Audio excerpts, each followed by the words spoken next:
commence ce journal par un grand merci à Delphine, notre villardoise bénévole, qui s'est prêtée admirablement à l'exercice de prêter sa voix pour le clip officiel du festival Ville Art. Vous retrouverez une série de photos du festival à la fin de cette édition.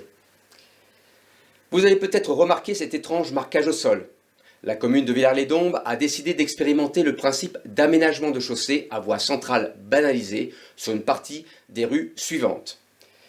Avenue Albert Sardier, avenue Pierre Desplanches et rue du 8 mai 1945, pour environ 1500 mètres de voirie.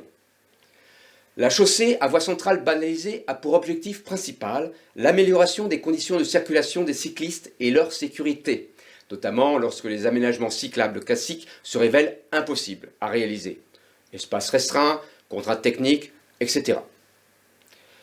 Comment cela fonctionne-t-il ? Les véhicules circulent sur une voie centrale bidirectionnelle et les cyclistes sur les accotements revêtus appelés rives, 1,50 m de large environ. La largeur de la voie centrale réservée aux voitures étant insuffisante pour permettre le croisement, ces derniers empruntent ponctuellement la rive lorsqu'ils se croisent pour reprendre ensuite la voie centrale. Nous aurons l'occasion de développer ce sujet plus longuement dans nos prochaines éditions et publications. Savez-vous ce que c'est que cette plante ? Repérez-la bien, c'est l'ambroisie. C'est une plante invasive dont le pollen est particulièrement allergisant. Auvergne-Rhône-Alpes est la région la plus touchée de France par cette infestation et par la diffusion de ces pollens. Nous retrouverons Éric Mas, le référent communal, qui nous montre cette fameuse plante. Alors l'ambroisie à feuilles d'armoise est la variété qu'on trouve le plus sur la commune de Villars-les-Dombes. C'est une des 3 variétés dangereuses pour la santé. Elle est assez facile à reconnaître. C'est une plante qui est reconnue dangereuse car elle entraîne des grosses allergies. Elle entraîne de l'asthme, des rhinites, des conjonctivites. Ça peut entraîner de l'urticaire ou de l'eczéma. Et donc dangereux et très nocif pour la santé. Ça devient de plus en plus courant chez nous. C'est une plante qui vient pas d'Europe à l'origine. Les premiers plants ont été découverts il y a un peu plus d'une centaine d'années en Europe. On a l'obligation de l'arracher. Alors au niveau communal, on le fait sur les terrains de la commune. Par contre, les particuliers, eux aussi, ont l'obligation de l'arracher chez eux. Ne pas l'emmener dans une déchetterie, mais l'arracher uniquement et la faire sécher sur place. Le faire le plus tôt possible en saison, si possible, avant qu'elle monte en graines et en fleurs, comme le pied qu'on va voir à ce niveau-là. Donc le modèle qu'on a devant nous, c'est de l'ambroisie à feuilles d'armoise. Elle est facile à reconnaître. Elle a des feuilles finement découpées, comme vous pouvez le voir, qui sont vertes des 2 côtés. Et quand elle arrive en période de floraison, les tiges deviennent violettes, alors qu'elles sont vertes au début de la pousse. Donc voilà, tout le monde a une obligation d'arracher. Si vous en trouvez ailleurs que chez un particulier, ou même chez un particulier, à ce moment-là, vous allez sur un site qui s'appelle Signalement Ambroisie. Donc, vous allez avoir accès à une carte. Vous pouvez indiquer précisément où se situe cette plante, ou les plantes. Et au niveau de la commune, on est informé immédiatement de l'endroit. On peut le faire nous-mêmes, si c'est sur un terrain communal. Sinon, à ce moment-là, on prévient le particulier et on lui demande de le faire. On voit bien ici 2 pieds d'ambroisie à des stades différents. Donc vous avez un pied dont les fleurs sont très développées déjà, et un pied qui n'est encore pas en fleurs. Donc le feuillage là se voit très bien et est bien reconnaissable. Donc à ce moment-là, si vous êtes chez vous, on les arrache. Voilà. Voici sur cette image les différents moyens pour la signaler. Vous avez peut-être pu remarquer l'ombre du caméraman au cours de l'arrachage. Nous ne sommes pas encore aussi professionnels que les reporters de TF1, mais je vous l'assure, on y travaille. Social, la Semaine Bleue vise à favoriser le développement de la place des aînés dans notre société, la crise sanitaire ne faisant que confirmer cette vocation. C'est dans ce but que les associations et communes en lien avec les seniors organisent en France des manifestations locales.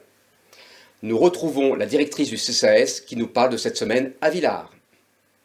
Bonjour, le CCAS est très heureux d'organiser la Semaine Bleue qui aura lieu du lundi 3 octobre au samedi 8 octobre. Cette Semaine Bleue est une semaine nationale qui a pour thématique « Changeons notre regard sur les aînés, brisons les idées reçues ». Vous retrouverez dans vos boîtes aux lettres le programme complet avec des animations pour les seniors, mais pas que.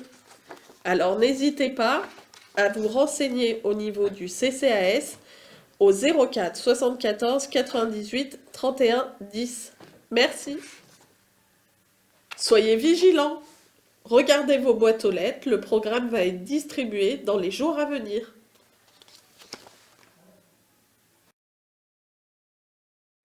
Nous serons de plus en plus obligés d'utiliser tablettes, ordinateurs, pour les démarches administratives, les loisirs, contacter ses petits-enfants, ou tout simplement regarder le Canard Villardois sur YouTube. Pour ce faire, il y a 2 offres gratuites pour apprendre sur Villard. Le premier, atelier Hapitab, accompagnement pour utiliser une tablette pour les plus de 60 ans. C'est tous les vendredis après-midi de 14h30 à 16h30 du 7 octobre au 30 décembre en mairie. Gratuit, mais sur inscription obligatoire. Atelier organisé par ADAPA au 04 74 55 77 95. Et puis, il y a le café numérique au centre social Colibri à partir du 20 septembre, le mardi, tous les 15 jours. Téléphone 04 74 98 1 2 3 4. Nous allons maintenant à la médiathèque retrouver Marilyn pour son coup de cœur et Nathalie pour le programme très chargé de ce mois d'octobre. Bonjour, aujourd'hui je vais vous présenter mon coup de cœur jeunesse. C'est un album de Annie Bacon et illustré par La Ville et les Nuages, édité chez les 400 coups.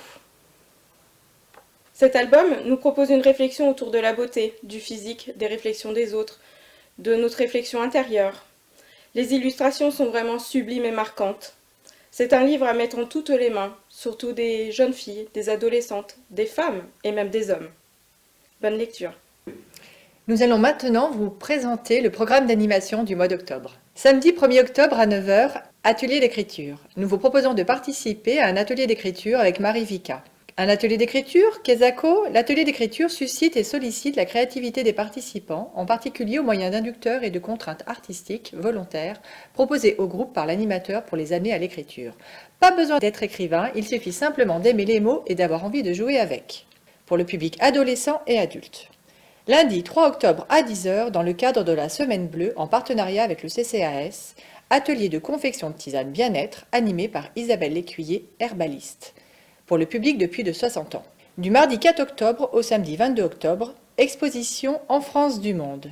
Venez découvrir à travers cette exposition les actions et projets menés en faveur de l'éducation au sein de l'association En France du monde depuis plus de 10 ans aux 5 coins du monde. Vendredi 14 octobre à 19h30 est prévue également une rencontre-échange autour de la projection Les enfants de Kilima Tembo, un film documentaire sur la vie des écoliers des 3 écoles du village de Kilima Tembo, en Afrique. Tout public. Mardi 4 octobre à 20h30, café littéraire en partenariat avec Domino. Venez écouter, partager vos lectures, présenter un coup de cœur lors d'une soirée autour d'un café thé tisane pour le public adulte.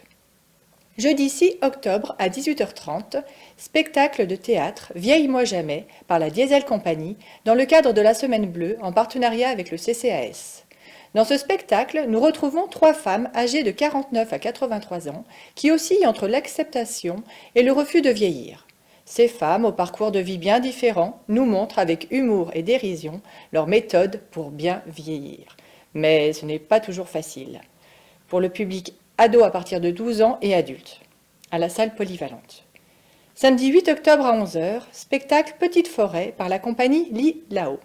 Li Lao invite le très jeune spectateur au cœur de sa forêt onirique pour une immersion musicale et sensorielle dans le monde végétal. Tout en poésie, clarinette, ukulélé, voix et autres objets sonores raconte dans un subtil mélange de sons acoustiques et électroniques le réveil du printemps, pour le public de 1 à 6 ans. Samedi 15 octobre à 10h, les récrés à contes sur le thème des chats. Jeux de doigts, comptines et contes par Françoise Tournay, la colporteuse des mots. De 10h à 10h30 pour les enfants de 2 à 6 ans et de 10h45 à 11h15 pour les enfants à partir de 7 ans.